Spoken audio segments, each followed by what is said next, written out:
Hello everyone, welcome to my channel MSTT Modern Simple Teaching Techniques. I'm Faiza and I'm a Montessori trained teacher. My last video was about counting numbers from 1 to 5 and this is my second video for counting numbers from 6 to 10.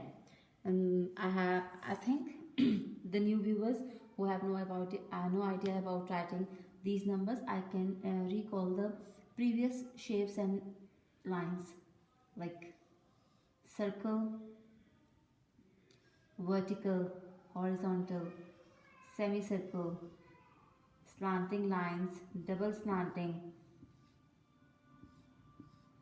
These are the key points which help us to write counting from 1 to 10. In my first video, we already done from 1 to 5, and in this video, I have to help you out from counting from 6 to 10. So let's get started. Okay, 6, how to write 6? Slanting line and semicircle.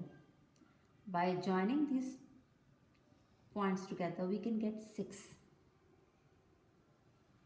7, horizontal line and little slanting line.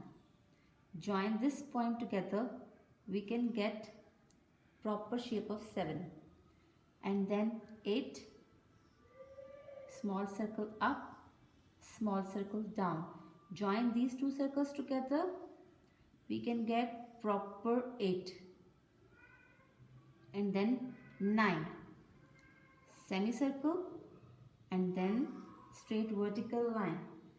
Upward semicircle, straight vertical line. Joining these points together, we can get proper shape of 9. And 10 is the most simplest, simple, straight vertical line with small circle. We can get 10. Hopefully you people are like my video, and if you have any query, do comment and do write to me and subscribe my channel so you can see the next upcoming video for your slow learners or for your kid. Thank you.